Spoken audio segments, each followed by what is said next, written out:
Empire. Guys, मैं आपको बार बार बोल रही हूँ, मैं ऑलरेडी इंट्रोडक्शन वीडियो में एंड इसके फर्स्ट एंड सेकंड पार्ट के वीडियो में मैं एक्सप्लेन कर चुकी हूँ the important things that have to be kept in mind. अगर आपने वो वीडियो नहीं देखा है तो प्लीज़ आप पहले जाकर देख लीजिए so that you can continue with this and then it will be more clear. Okay. An early empire. The growth of Magadh culminated in the emergence of the Mauryan Empire. Chandragupta Maurya, who founded the empire, extended control as far as northwest as Afghanistan and Balochistan, and his grandson Ashoka, arguably the most famous ruler of early India, conquered Kalinga, which is present-day coastal Orissa. देखिए, हम मगध के बारे में पढ़ चुके कि it was the most powerful जनपद and कैसे था, क्यों था, वो हम प्रीवियस वीडियो में देख चुके हैं. चंद्रगुप्त मौर्य, जिसने इस एम्पायर को ढूंढा था, मौर्यन एम्पायर को, इन circa 321 BCE, उन्होंने अफ़गानिस्तान, बालूचिस्तान तक अपना कंट्रोल कर लिया था.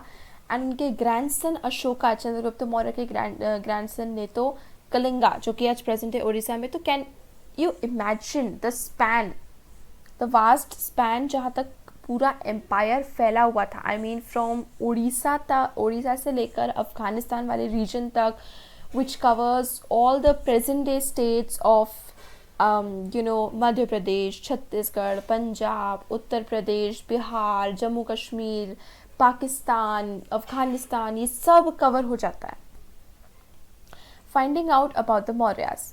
Historians have used a variety of sources to reconstruct the history of the Mauryan Empire. What are these sources? These include archaeological finds, especially sculptures. Also valuable are contemporary works such as the account of Megasthenes, a Greek ambassador to the court of Chandragupta Maurya, which survives in fragments.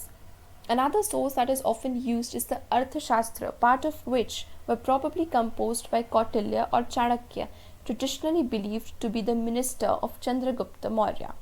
तो चंद्रगुप्त मौर्य का एक minister थे चाणक्य, जिन्होंने अर्थशास्त्र को compose किया था, which is well known even today. इसके अलावा आर्कियोलॉजिकल फाइंड्स तो है ही सही, स्कल्पचर्स है, स्ट्रक्चर्स है, कॉइन्स है, इंस्क्रिप्शंस है.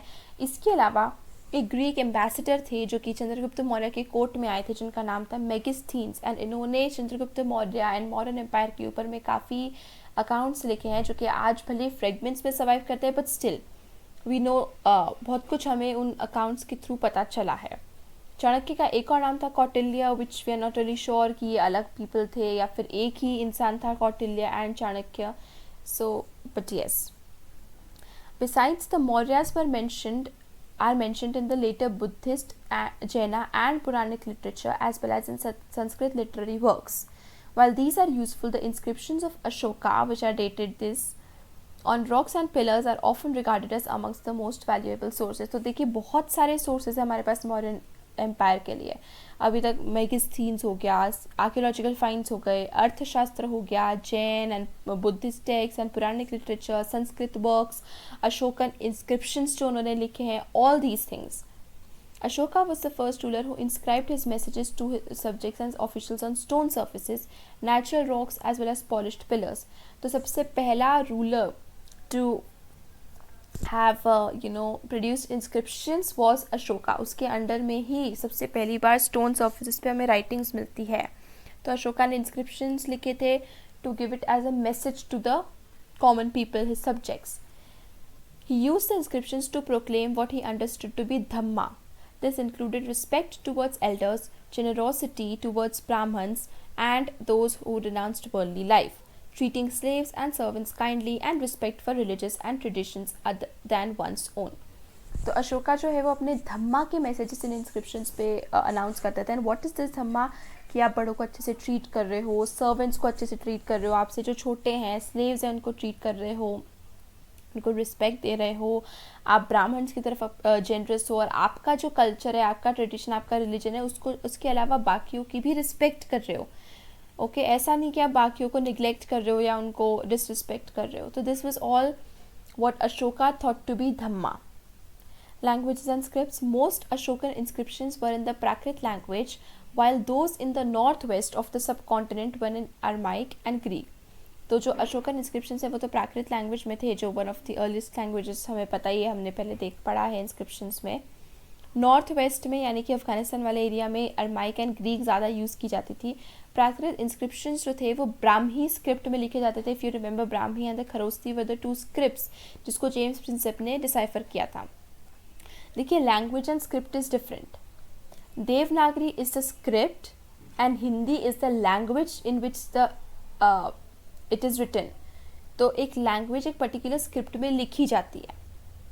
The Aramaic and some in north west were written in Kharosthi. The Aramaic and Greek inscriptions are used for inscriptions in Afghanistan. ये आप lion capital, see this figure, okay. Why is the lion capital considered important today? Okay guys, you have to tell me this in the comment section. Please let me know कि ये lion capital की आज क्या significance है. Let's see who knows. चलिए, administering the empire. There were 5 major political centers in the empire: the capital Patliputra and the provincial centers of Takshila, Ujjaini, Tosali and Suvarnagiri, all mentioned in Ashokan inscriptions. तो अब हम देखेंगे कि किस तरीके से पूरे एम्पायर को कंट्रोल किया जाता था, because it was not easy, बहुत बड़ा एंड वास्ट एम्पायर था।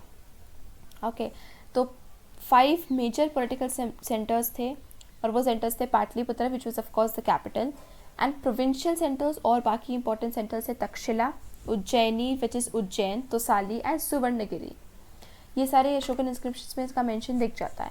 If we examine the content of these inscriptions we find virtually the same message engraved everywhere, from present day north west frontier provinces of Pakistan to Andhra Pradesh, Orissa and Uttarakhand. तो इसका मतलब पूरे empire में हो सकता है कि एक वास्ट एडमिनिस्ट्रेटिव स्ट्रक्चर था, तभी पूरे एम्पायर में एक जैसे मैसेजेस हमें हर जगह मिलते हैं। Historians have increasingly come to realize that this is unlikely. The region included within the empire was just too diverse. Imagine the contrast between the hilly terrain of Afghanistan and the coast of Orissa. आप देख सकते हैं, can you imagine? ये देखिए, Orissa is somewhere here. तो यहाँ से लेकर ये पूरे एरिया से लेकर यहाँ से, this was all under one empire, Mauryan Empire, which was a very big and vast empire. तो हिस्टोरियंस को लगता है कि यार पूरे एरिया में एक ही रूल होना इज़ वेरी डिफ़िकल्ट, क्योंकि वो इतना डाइवर्स था, बट स्टिल हम डिनाई नहीं कर सकते बिकॉज एक जैसे मैसेज, एक जैसे इंस्क्रिप्शंस हर जगह हमें मिले हैं। ओके, सो ये मैप आप देखिए, this map, these are the major rock edicts. यहाँ पर हमें रॉक के ऊपर इंस्क्रिप्शंस वगैरह मिले, रॉक इडिक्ट्स मिले हैं, minor rock edicts and the pillar inscriptions. Okay, ये आप देख सकते हैं, एंड ये मैप इम्पोर्टेंट है। ये सब Girnar, Kandahar and Takshashila, all this Sarnath, Kaushambi, Bairat, Topra, Meerut, ये सारी चीज़ें आपको मैप में मार्क करने को आएगी। सो देखिए, बहुत ज़्यादा डिफ़िकल्ट नहीं होता है।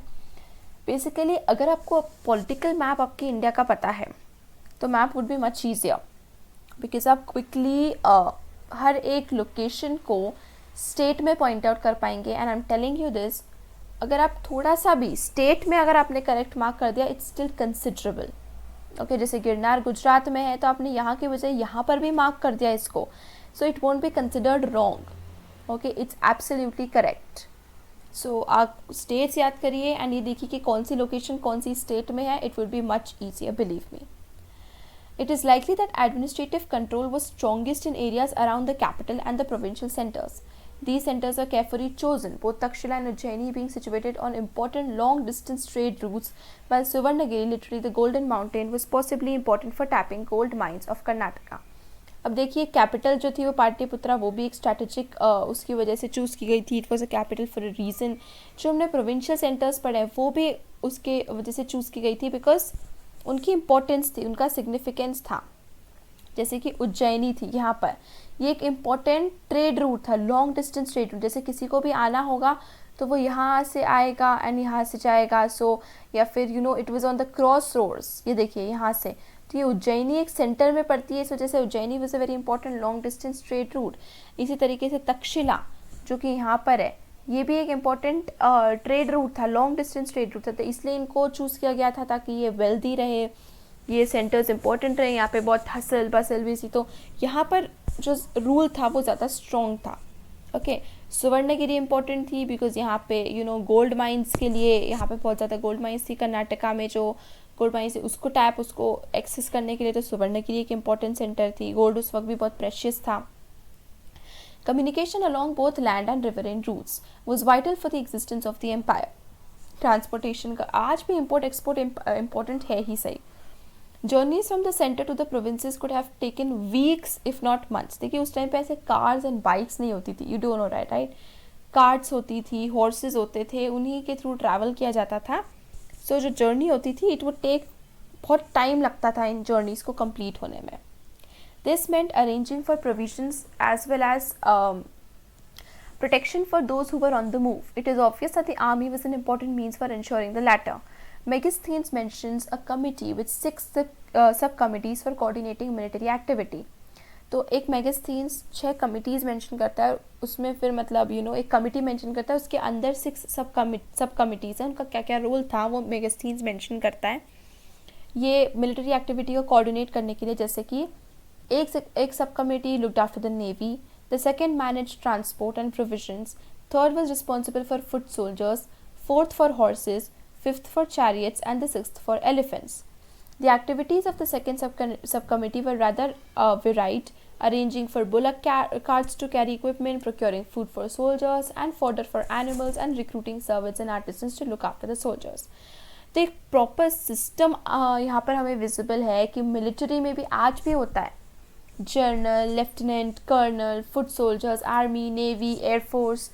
तो आज भी जैसे उस टाइम पर भी एक कमेटी थी, उस कमेटी के अंदर 6 सब कमिटीज़ थी, हर सब कमेटी का एक अपना डिफाइंड रोल था किसको क्या करना है। तो कितनी प्रॉपरली डिस्ट्रीब्यूशन ऑफ लेबर हमें यहाँ पर दिखना है, management, administration, it was all planned and proper. Ashoka also tried to hold his empire together by propagating Dhamma.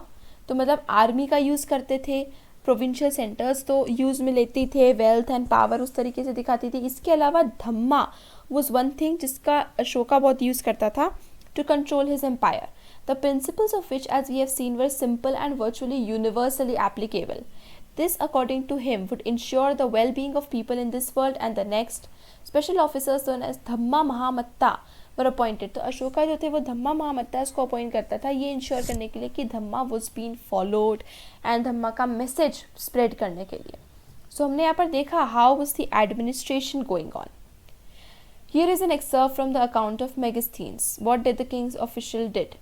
Of the great officers of state, some superintended the rivers, measure the land as is done in Egypt, and inspect the sluices by which water is let out from the main canals into their branches, so that everyone may have an equal supply of it. The same persons have charge also of the huntsmen and are entrusted with the power of rewarding or punishing them according to their deserts. They collect the taxes and superintend the occupations connected with land as those of the woodcutters, the carpenters, the blacksmiths and the miners. तो यहाँ पर हम देख सकते हैं कि कितनी properly defined role था हर किसी का। Why were officials appointed to supervise these occupational groups? क्यों? देखिए ग्रुप्स थे, उनके लिए ऑफिसर्स अपॉइंट करे गए थे सुपरिटेंड करने के लिए, सुपरवाइज करने के लिए। क्यों था?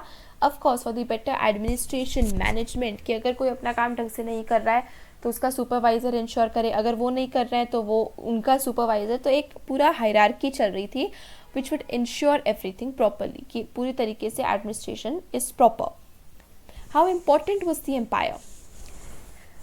When historians began reconstructing early Indian history in the 19th century, the emergence of the modern empire was regarded as a major landmark. India was then under colonial rule and was a part of the British Empire. 19th and early 20th century Indian historians found the possibility that there was an empire in early India both challenging and exciting. Also, some of the archaeological finds associated with the Mauryas, including stone sculpture, were considered to be examples of the spectacular art typical of empires. तो जब ये इस empire के बारे में discovery हुई थी, तब India was under the colonial rule and इस एम्पायर की discovery was a major landmark. एक नया एम्पायर मिला था, इसके आर्ट, इसका एडमिनिस्ट्रेशन तो चैलेंजिंग था, एक्साइटिंग था, हाउ वाज इट रूल्ड उसके बारे में और पता करना। So this was something to be proud of and very exciting, जिस तरीके से इन्फॉर्मेशन हमें इस एम्पायर के बारे में मिल रही थी। एंड इसका आर्ट बहुत ही यूनिक था, बहुत ही अच्छा, जैसे हम लायन कैपिटल है, बहुत सारे स्कल्पचर्स एंड आर्ट जो इस टाइम के मौर्यन डायनेस्टी की है, पिलर्स, उनके inscriptions, everything they were very typical, ठीक है, एम्पायर्स के लिए. Many of these historians found the message of on Ashokan inscriptions very different from that of the that of most other rulers, suggesting that Ashoka was more powerful and industrious, as also more humble than later rulers who adopted grandiose titles. तो Ashokan inscription जो थे वो बाकी rulers के inscription से कैसे रखते हैं? बाकी रूलर्स खुद पे खुद बड़े बड़े टाइटल्स अपने नाम के आगे ऐड करते थे एंड लिख लेते थे. Ashoka on the other hand ऐसा नहीं था. उनके इंस्क्रिप्शंस के थ्रू हमें पता चलता है कि he was more humble, more powerful, more industrious. तो one of the most like successful rulers in the Indian history can be considered Ashoka. So it is not surprising that nationalist leaders in the 20th century regarded him as an inspiring figure. आप देख सकते हैं कि 20th century में जो nationalist leaders थे वो तक अशोका को एक इंस्पायरिंग फिगर के थ्रू व्यू करते थे. Yet how important was the Mauryan Empire? कितना पावरफुल था, कितना इम्पोर्टेंट था? देखिए, मौर्यन एम्पायर जो था वो 150 ईयर्स तक लास्ट करा, जो कि बहुत लंबा स्पैन ऑफ टाइम नहीं है, क्योंकि इसके अलावा इनके जो बाकी कंटेम्प्रेरी थे, चोलास, पांड्यास वगैरह, वो ज़्यादा लंबे टाइम तक इन्होंने अपना रूल करा है.